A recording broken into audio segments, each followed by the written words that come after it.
साथियों, देश में एक भयानक षड्यंत्र चल रहा है। एक खतरनाक कॉन्स्पिरेसी चल रही है। और ये कॉन्स्पिरेसी क्या है? ये षड्यंत्र क्या है? वंचित, शोषित और पीड़ित दलित, आदिवासी, पिछड़े, इनकी हकमारी करने का प्रयास हो रहा है। कांग्रेस की सरकार ने यही किया। सभी मुसलमान समाज की जातियों को ओबीसी में शामिल करके ओबीसी भाई और बहनों का आरक्षण समाप्त करने का प्रयास किया गया। इंडिया अलायंस के लोगों को सतर्क और सावधान हो जाना चाहिए। कल ही प्रधानमंत्री मोदी जी ने कहा है कि जब तक प्रधानमंत्री मोदी जी जीवित हैं, जब तक वो पृथ्वी पे हैं, वो अनुसूचित जाति, जनजाति और पिछड़ा वर्ग के आरक्षण को मुस्लिम समाज में जाने नहीं देंगे। मजबूती से हम खड़े हैं। जब 2014 में प्रधानमंत्री मोदी जी का पहला भाषण हो रहा था सदन के पटल पे, उन्होंने तभी कहा था कि देश में जो सरकार बनी है, इस सरकार के केंद्र में कौन होगा? तो गरीब, शोषित, पीड़ित और वंचित रहेंगे। यह लगातार भ्रम फैलाया जा रहा है। कुछ दिनों पहले राष्ट्रीय जनता दल और कांग्रेस के लोग जब संविधान और आरक्षण पे भाषण देते हैं तो हंसी आती है और खून भी खौलता है। साथियों, आप तो राजनीति में अस्तित्व में आए कैसे? यहीं बगल के गांधी मैदान में विरोध हुआ था कि सिंहासन खाली करो कि जनता आती है। कांग्रेस के विरोध से आपका राजनीतिक अस्तित्व पनपा और आज आपके सर्वाइवल का थ्रेट है।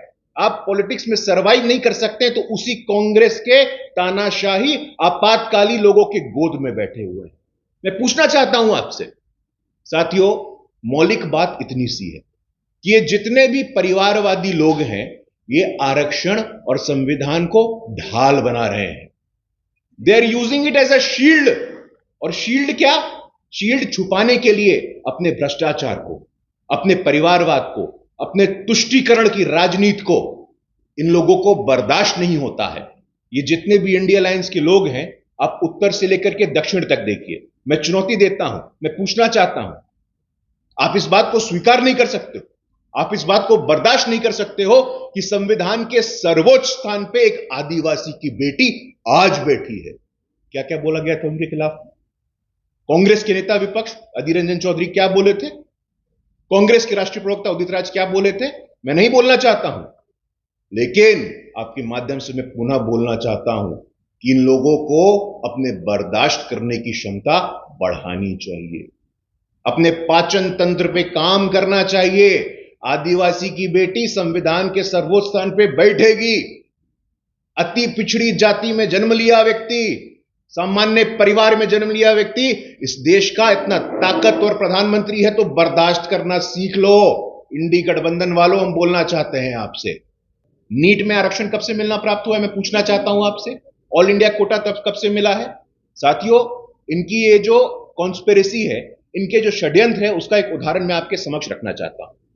2011 तक जामिया मिलिया विश्वविद्यालय, जो केंद्रीय विश्वविद्यालय है, वहां पे अनुसूचित जाति, अनुसूचित जनजाति, पिछड़ा वर्ग को आरक्षण मिलता था एडमिशन में और रिक्रूटमेंट में।